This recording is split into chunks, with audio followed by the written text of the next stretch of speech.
I still went into the director and I still said, look, you know, I'm just not sure that you've made the right choice in casting me as this lead role. She was like, can you connect with the story of Antigone about this woman whose brother has been murdered and his body's lying out in the street and the ruler of the land will not let you bury your brother? I was like, yeah, of course I can relate. And she's like, yeah, well, that's what acting is. It's a human experience. It's not to do with cultural heritage or the colour of your skin. It's whether or not you can connect to that. And that was my real light bulb moment of going, oh, okay. Very excited to have you on. You've got an amazing background. You've been involved in the world of arts for a long time. Yes. And I'm not from the world of the arts, so you would know a lot more than I would in terms of how it looks and representation and that kind of thing. But I would assume, just from the outside looking in, because again, I haven't been exposed that much to theatre and pantomime and that kind of thing. But I would assume, from the outside looking in, that it's not a very diverse space. And I'd be interested to understand what your perspective is on that. You've been involved for a while, so if you could give us a bit of a background, like a brief background as to how long you've been involved in the world of arts, and in what capacity, and whether you feel that it is a diverse space. Has that changed over time or not? Yeah. So, I mean, it has changed over time. I think it's got a long way to go. It's an interesting one because I feel like the whole origin of like theatre and performing started in Africa. So I feel like obviously the theatre as a whole has been around for generations upon generations.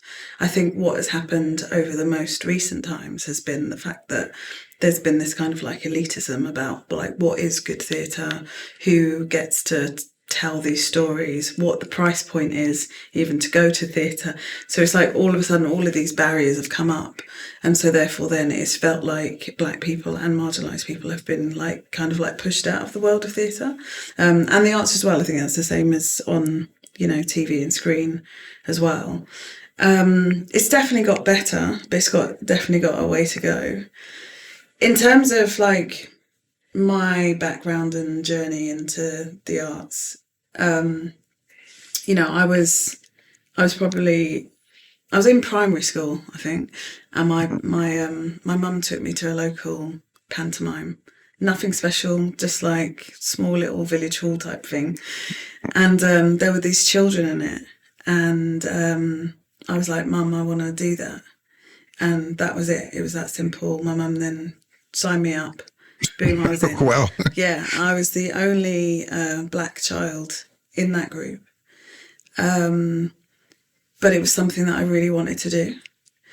And it was really interesting because my parents, both from the Caribbean, my dad, highly into music. He was an athlete, but he was also a DJ in his time.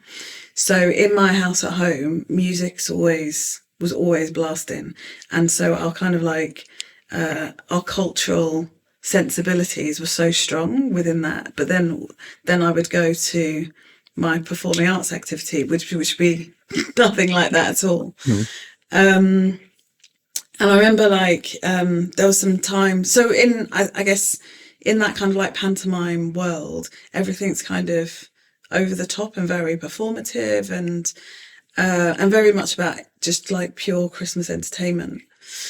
And then one year I was probably like, I don't know, 14 or something, and there was a company called Black Mime Theatre. Sadly, they don't exist anymore. And I went to see this show that they did, and it was almost like my life was up there on the stage.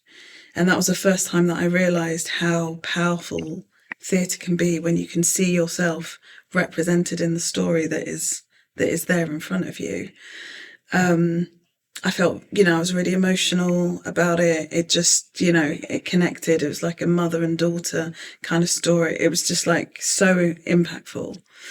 And then I guess I had like although I had that kind of experience, then even like when I was at school, I remember they were doing a a Greek play, Trojan Women, and I auditioned for a part. And bear in mind, I was probably one of the few people who's doing performing arts outside of school.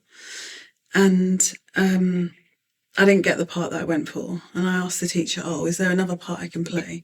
And she said, no, sorry, Suzanne, there's no part in this you can play. And, you know, I was a little bit like, okay, well. Then that same teacher, I was doing in English literature, and we were doing Antony and Cleopatra. And somebody in the class like put their hand up and said, oh, miss, there's a production of Antony and Cleopatra, you know, can we go and see it? And the teacher said, oh, it's by an all-black company, so it's not very good. That all-black company turned out it was Tallowa, right? Tallowa Theatre, which is like just a phenomenal theatre company. And was it a diverse classroom? no. Okay. So it felt like all of the eyes Well, on in you. that class turned to me. And you know when you're in those positions and you're like, I don't have the words to articulate myself.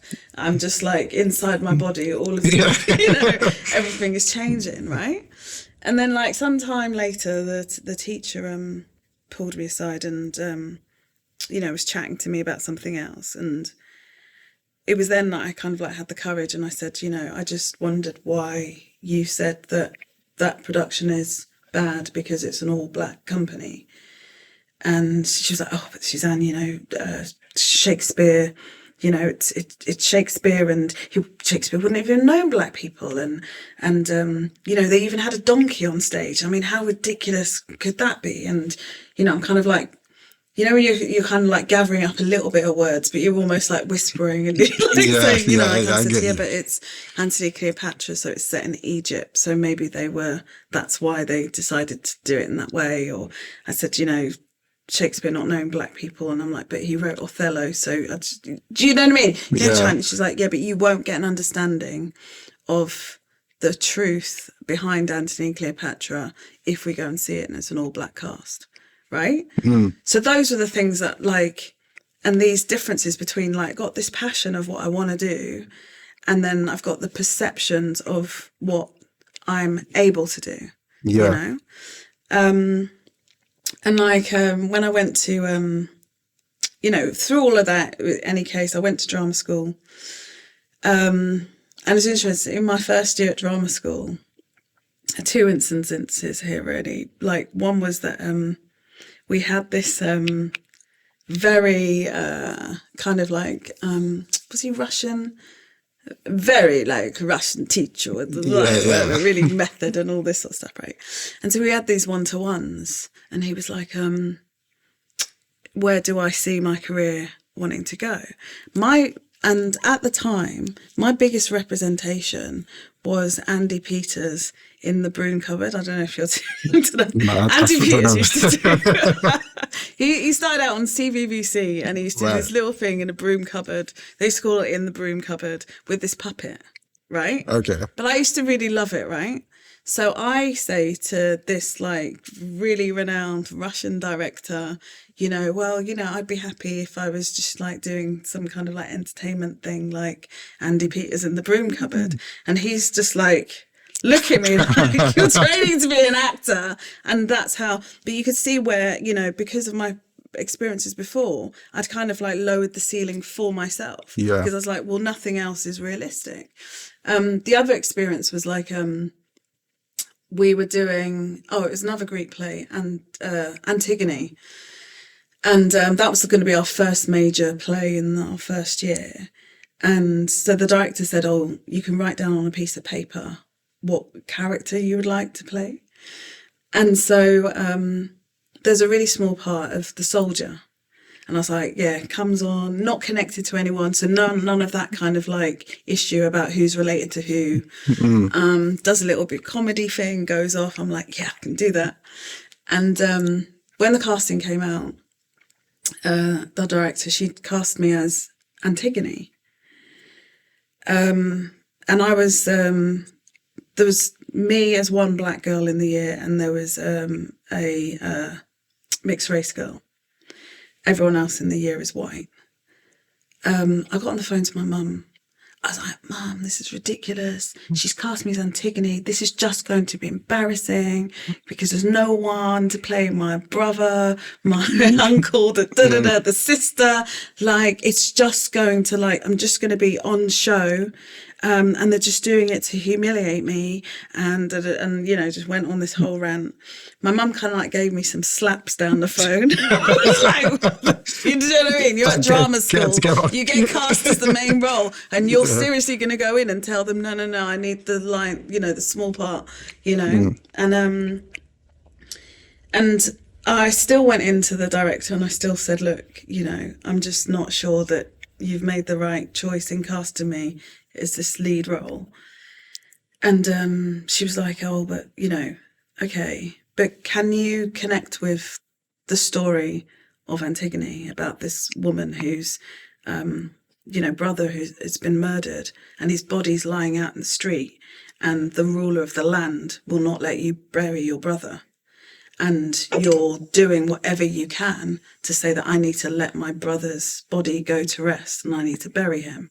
She's like, can you, you know, what's your sensibilities towards a story like that? And I was like, yeah, of course I can relate. And she's like, yeah, well, that's what acting is.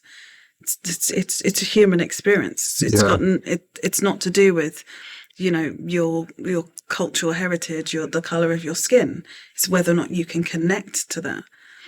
And that was my kind of real light bulb moment of going, oh, okay.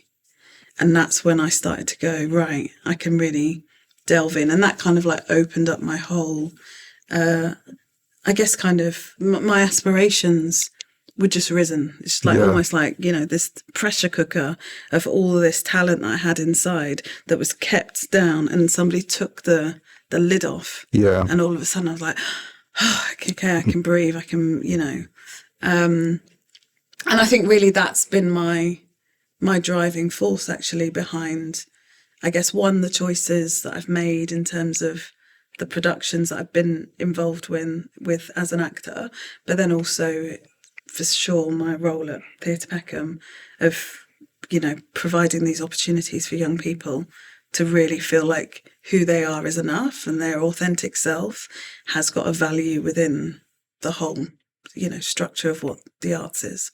That's very interesting. Thank you for that. I remember I used to watch, when I was growing up, I used to watch Trouble all the time.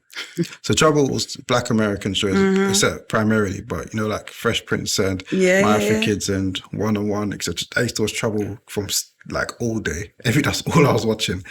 And then we used to watch Desmond's as well, which was so good. I used to love the Desmond's. And maybe that one's a bit more relatable because it's in Peckham, British, barbershop, etc. Like, it was so good.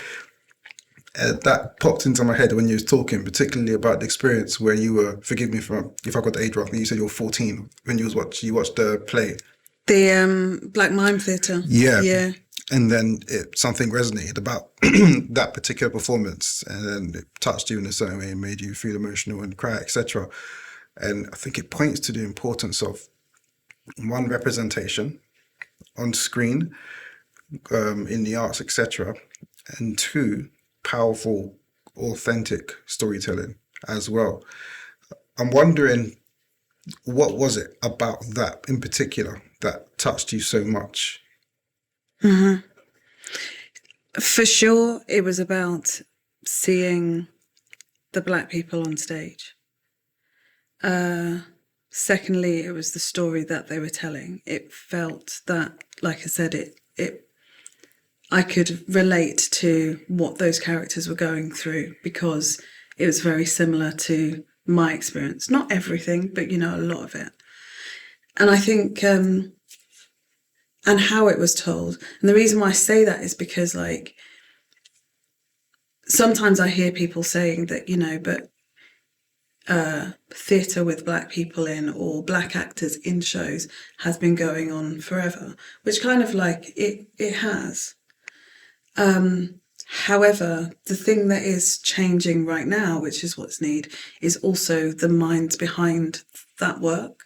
So sometimes, yes, you have got this Black theatre, this in terms of when you see the actors on stage, you're seeing Black representation, but it's been directed by a white person who's missed some of the sensibilities within the culture that is up there on the stage, or the production has been written through a white lens about Black people, as opposed to like what we're getting now. It's getting so many more Black writers, and then also when you've got a Black writer and you've got a Black director with it, and all of a sudden certain things aren't being missed. And like I was talking to a writer just the other day actually, but she lives out in Canada, and she's written a play that is the kind of like cultural heritage of it is from a Jamaican family. And she said that somebody else did her play, I think it was in America, and they weren't from a Caribbean background. So a lot of the humour in the play was kind of missed. Because she just went on this, and we had this really engaged conversation about the fact of, in a Caribbean like culture, in some regards, we're quite horrible to each other in terms of the stuff that we say, but it's not actually horrible. Do you know what I mean? It's with a joke and whatever else. But if you just like say the line as it's written on the page, you could just be like, oh my gosh, you need to go to therapy. That like, do you know what I mean? But then you do it, when you've got that nuance correct, it's like, that the audience are like bursting out in laughter about it.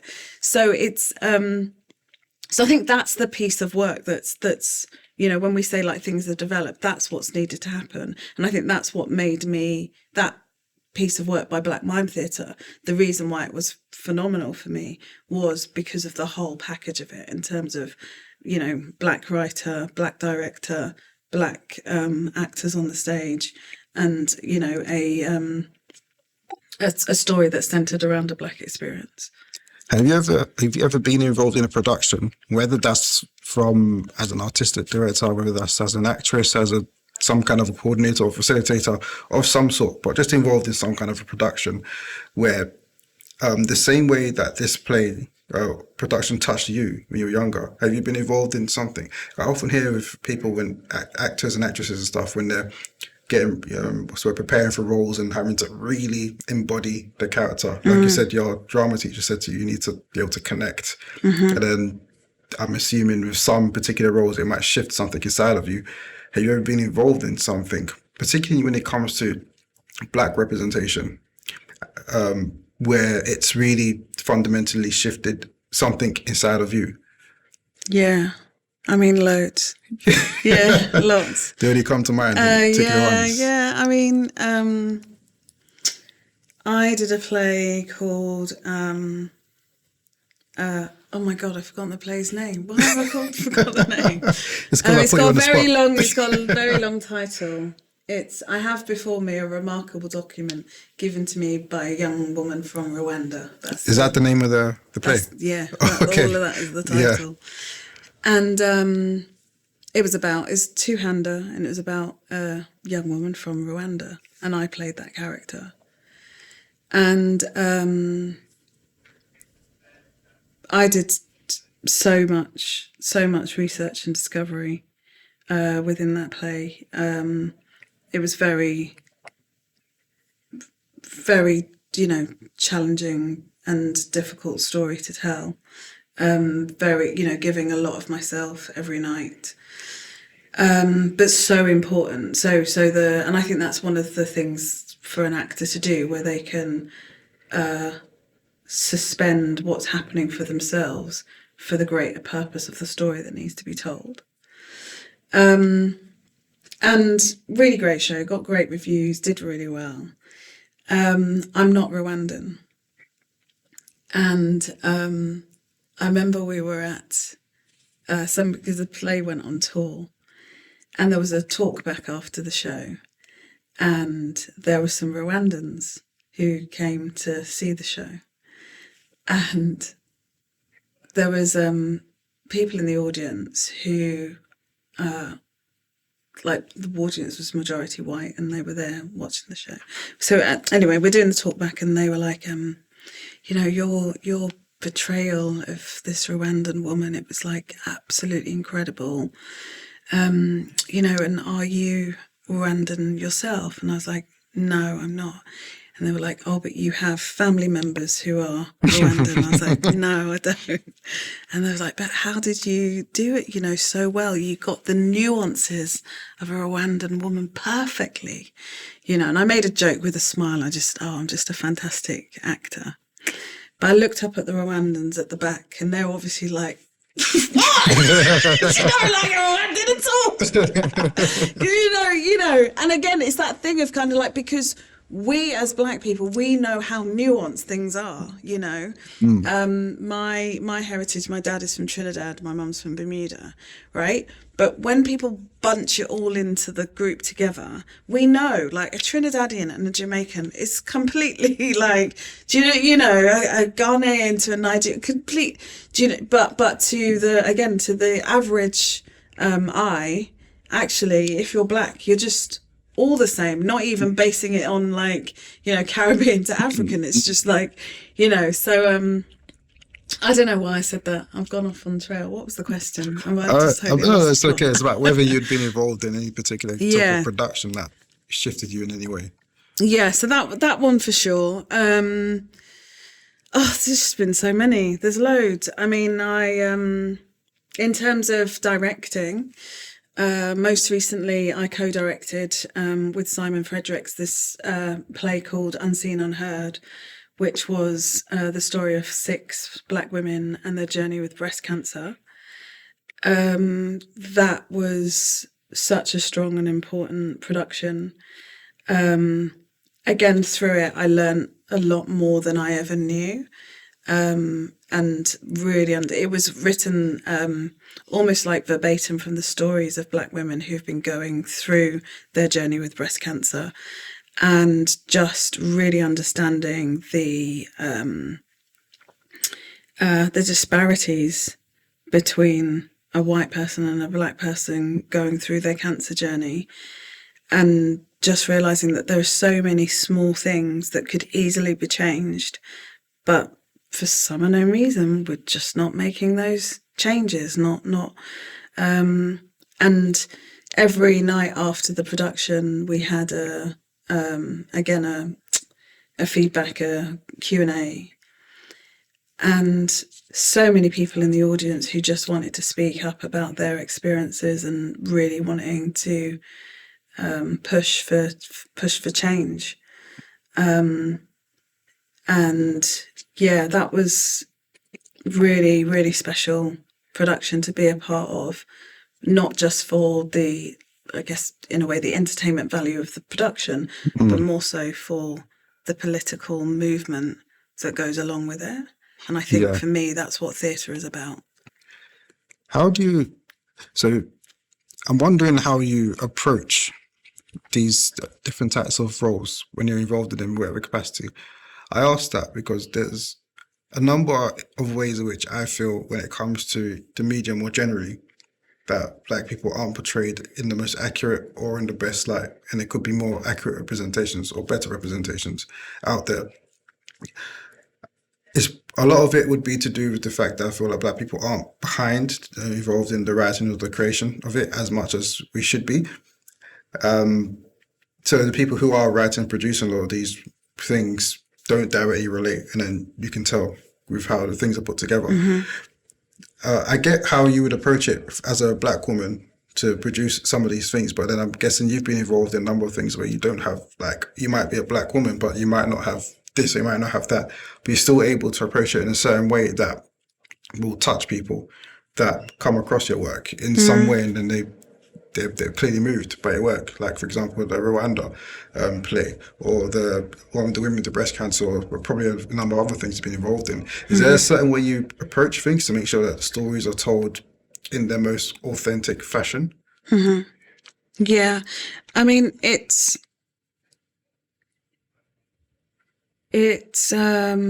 always about the delving deep and the research and getting things and really embedding yourself within the community of whose story it is that you're telling. I think it's like so important to have that representation within the fullness of the team.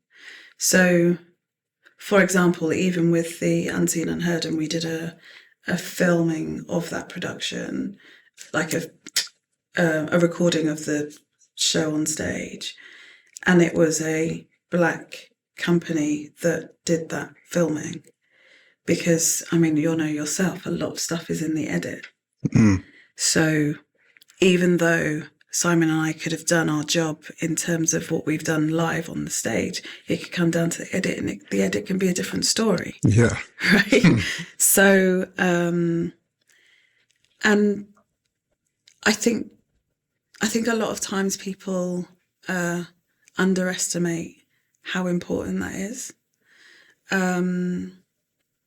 Like, I'm working on a really beautiful piece at the moment called Mental, which is about black men's mental health. And, you know, I'm a female director directing a production that has 3 black men in it. And the choice of that was to kind of go, but how do we... It's so male dominated. How do we make sure that we're getting a new lens within that, so that there's some kind of like form of balance? And I say that to say that, so I'm not saying that because like, for example, that play is about men's mental health, that a man should have to direct that show. It's not, you know, it's not that, because then also people even say, like, you know, well, can a white director direct a black play? Can a black director direct a white play? You know, it's not as straightforward as that. Yeah. It's about the sensibilities of the team and who's going to be working on that piece of production and what they're bringing to it. Can you talk about Theatre Peckham? Yeah. How that came about, how that role came about, basically. Yeah. And what is you're hoping or trying to do with the work they do at Theatre Peckham as well? So, all through my kind of acting career, I've always been doing some kind of engagement with young people. So when Theatre Peckham came up as that, you know, they're looking for a new CEO and artistic director, I had quite a few people reaching out to me and going, "Oh, Suzann, you know, you should really go for this. This is, you know," I wasn't really looking to be an artistic director of a theatre, but I always knew that I had stuff I wanted to say and do. Looking at the arts, I'm like, the arts needs to change. Like, ever so often in the arts, there'd be this pop-up scheme that would be to increase diversity in the arts. We've got this new thing that we've, you know, label it, whatever they want to label it. And then it will run for like whatever, the year or the year and a half, and then that'll die out. And then everything goes back to normal, to, you know, the westernized normal, until another scheme comes up. Yeah. And those things always used to frustrate me. And I was like, okay, yeah, I need somewhere as a home base where I can really start to make the changes that I want to make within the arts and give that that opportunity and experience. When the history of Theatre Peckham has been going for like 36 years. It'll be 37 this year. And it was like formed because it was an opportunity to give marginalised young people a opportunity to participate in the arts. Theatre Peckham is like right in the middle of housing estate. So that's like, it's really embedded within its community. And lots of young people go there. Like, we have like almost 400 young people going through Theatre Peckham on a weekly basis. But just before I came in, there was this new development. There's build it. They built this 200-seat theatre. There's like 2 beautiful additional studio spaces. I mean, the place is just like gorgeous. And so there was an opportunity there to not only do the development of the young people, but also to have a home for theatre. And so, again, that just felt like, oh, this is exactly it for me. This is the right place. Mm. So for me to have those young people coming in to train and develop their skill, to open up the arts to them, but then also to have them going, I can be on that stage. And I'm seeing consistently people coming through the theatre who look like me, who are performing on that stage, or maybe they're, reading in the newspaper, oh, that show's got 4 stars and that's in my local theatre. That's the way we start to really raise that ambition. And again, kind of like going back to my challenges that I had when I was young, is that not seeing that representation, or it being so far. Like you mentioned earlier, a lot of the time we're looking to America. Yeah. That's the dream world was like, oh, I want to be like this actor, this American actor. Yeah. But kind of being able to go, no, but there are fantastic and phenomenal Black British actors, makes our homegrown young Black British, I keep saying young, Black British young people, too young twice. Our Black British young people know that they can do that too. Yeah. It's not that they just have to aspire to be an American actor. They can be a Black British actor. Yeah, I agree. I feel our gaze is very Americanized over here. I'm not saying it's a negative thing. It's good, I suppose, because at least you've seen the Black representation. But we don't have as much Black British representation. Definitely don't. And whilst there is some relatability, there also is some nuance to us being in the UK and being born here. And it's just slightly different. And I don't think we have much Black British representation on TV, in the media, in general. We watch a lot of American stuff. So I do think that's really important and really good. But you know what I think, though? I think we have a lot. I just don't think we know about it. Okay, that's true. I agree with that. Because even, what was I was watching something the other day. Oh, I think I was watching The Brits. Do you know what I mean? And, even then you're going, some of the times I'm like, I'm a little bit, what the Brits represent, I'm a generation away from that now. But sitting there with my daughter who's like 13 and watching that, and she's, reading off all these people, I'm going, I didn't realise they were British. Oh, I didn't know, and it's that like all of a sudden, I don't know why still in the UK we don't give the Black British artists the platforms and the notoriety that we give to the American. Like, it's almost like a Black American actor can come here to the UK and people are like falling over themselves. A Black British actor here is not getting the same and they could have done the same amount of work. And that's why as well, when you see that Black British actor, when they go to America, because they're getting the love in America. Yeah. I don't know why we're not getting the love here on our home soil. It's very, very interesting, actually. It's true. Black American actor will come here and then we're losing ourselves. But I've seen also the other way, British actor will go to America and there's more opportunity career-wise and stuff. But then there's debates now about whether Black British people can act in Black American roles. And you see that it doesn't happen the other way around. Can this American guy act this British role? I've never heard that before. And I think we as Black Brits are better at the American accent than the Americans are at the British accent. I'm just saying. Do you know what I mean? Look at Bob Marley right now. Do you know what I mean? The Bob Marley movie. Yeah. Do you know what I mean? Yeah. I haven't. I need to see it. British actor. Yeah.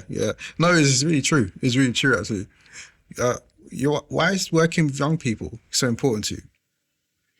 Oh, for sure, I guess it goes back to my own childhood and my own experience.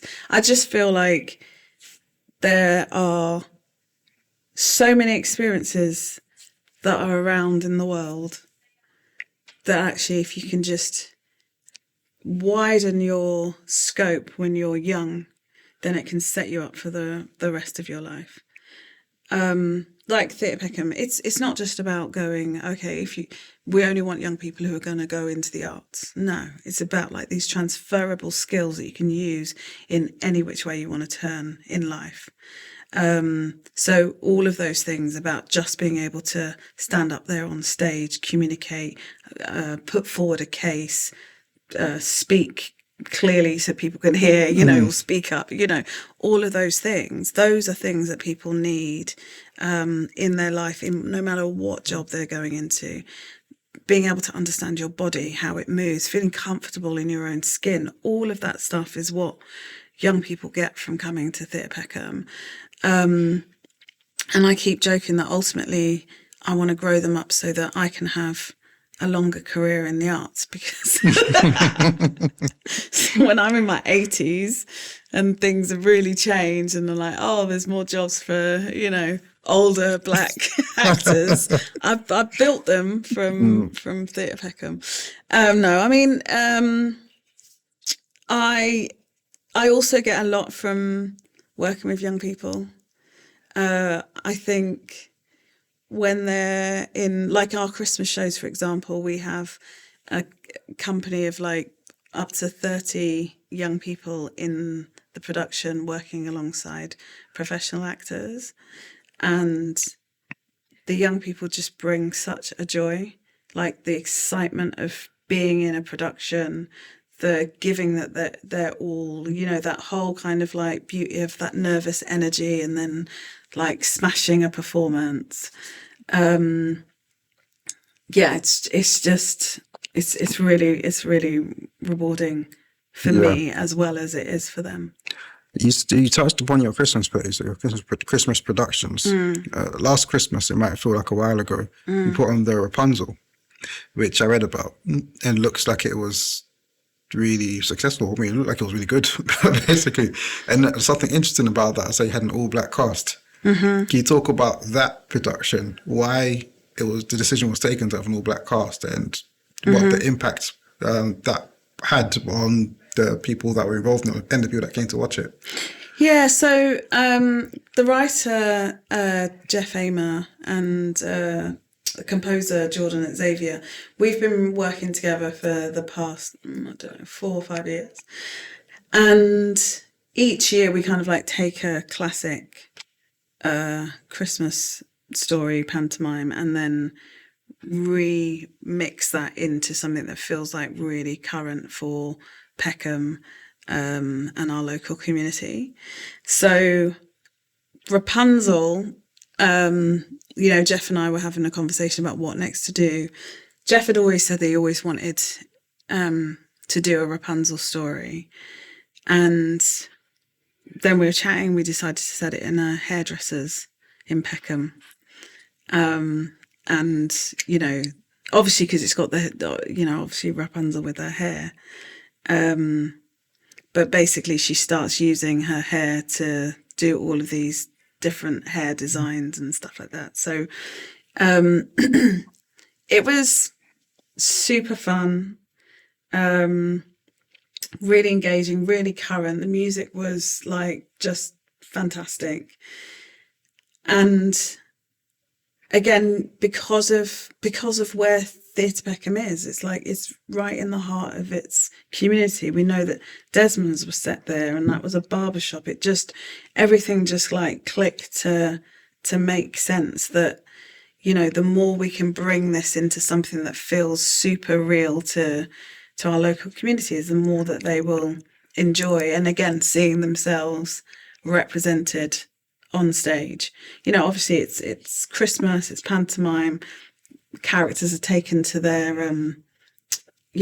nth degree of kind of like pulling out the comedy, but it's like the evil person within it, played by Jade Benjamin, but was like a real kind of like diva, kind of like it girl type of feel, as opposed to like wicked person. Do you know what I mean? It was like, because actually if we talk about evil today, and you're talking about like, I don't know, girls in school and what they're dealing with, that's the evil, more so than like this, like, I don't know, magical evil witch type of person. And we're going to keep on that journey. Like this year, we're working on an adaptation of Peter Pan. We're calling it Pan. Great. It's going to have a still pan element towards it as well.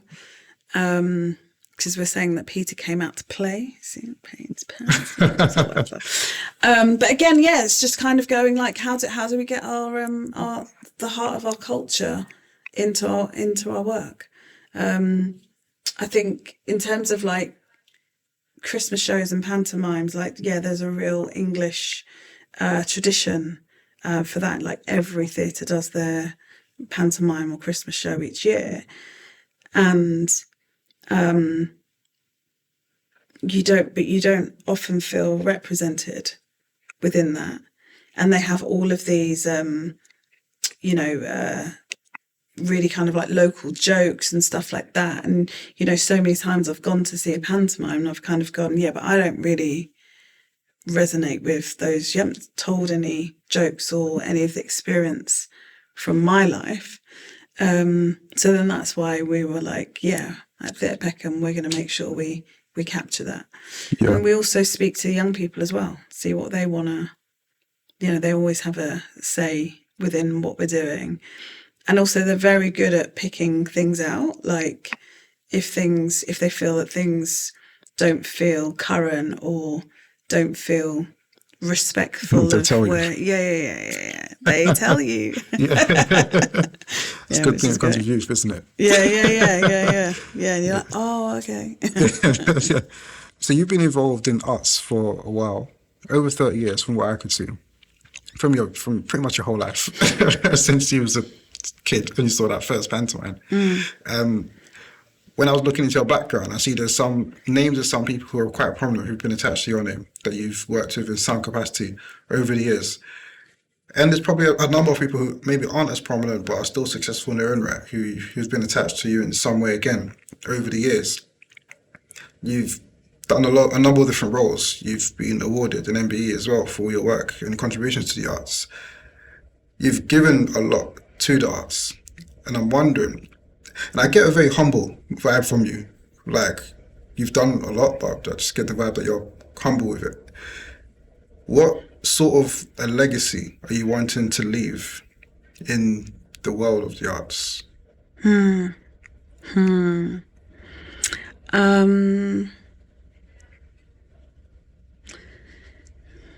I'd love to be known as somebody who pushed the boundaries of what's possible.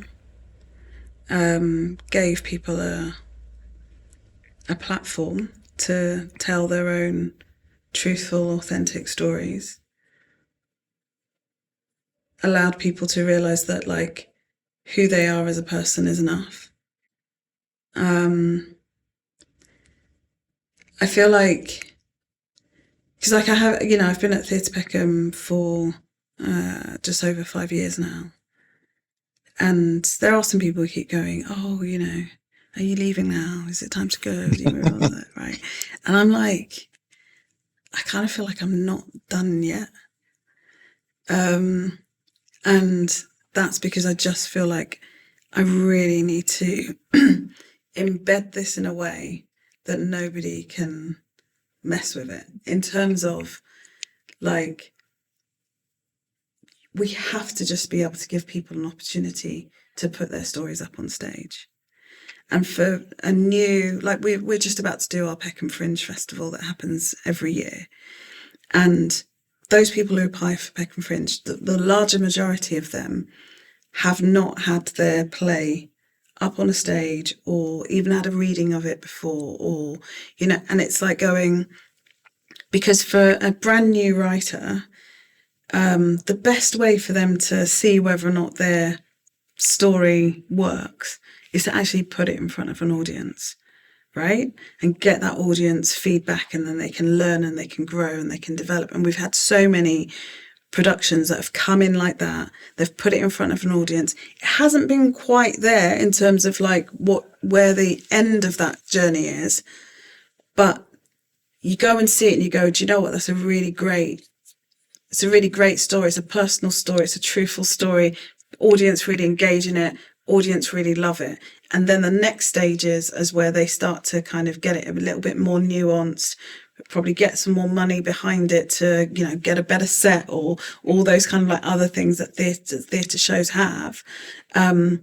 But the fact of the matter is that there was a space, which Theatre Peckham represents, that you could actually just platform your work. And that's like, you know, a broad spray of work. And also that thing of not having to tell people what theatre is and just going to just tell it how you want to tell it. You know, who's to have the argument about whether or not it's theatre or not? Like, you've got the stage, off you go, tell your story. And that's where really brilliant, interesting, nuanced work has come from. And the thing about it is that that's what I think the more established, bigger theatres are all looking for, really. Because in order for, like, the whole arts world to evolve, we're always looking for, okay, what is it?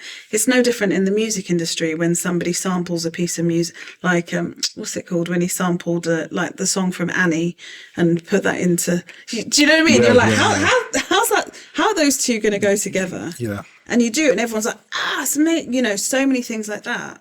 You go, yeah, because that innovation part, there needs to be a chance and an opportunity for that. And it seems like there's this box in terms of like how you can get into that innovation circle. And it's like, I'm kind of like taking the box away and just kind of going, well, here it is, just do it on Theatre Peckham stage. So if there was, just answer your question, if there, that's the legacy of work I think I'd like to do. That's great. Getting out of people's way and just letting them crack on and do it. And then brilliance will come. That's amazing. Thank you. Thank you, Suzann. It's been amazing. Thank you for coming down. Have you got any final words for us before we head off? What's my final words? I just think it's really great to be recording voices of Black people. I just feel like, you know, and that, I guess that's one of my like amazing things about technology today. Because again, I feel like from way back when we've not had the opportunities to do things like that, then we've always relied on somebody else to tell our stories and record our history. And just having something where we have the ability, and what you're doing here is recording history so that it can never go away from the stories. So, you know, you can show that Black people were here. They've been strong, they've been powerful, they've been connected, they've been pushing boundaries. So it can always be in the history books. Thank you. Thank you so much. Thank you for your kind words. Thank you for coming down once again. Thank you for the major story. Everything you shared has been great. So thank you so much for agreeing to be one of our 1,000 voices again. But that's that for now. Thank you for coming to the podcast, Suzann. We had Suzann McLean on the podcast. And for now, people, we're out.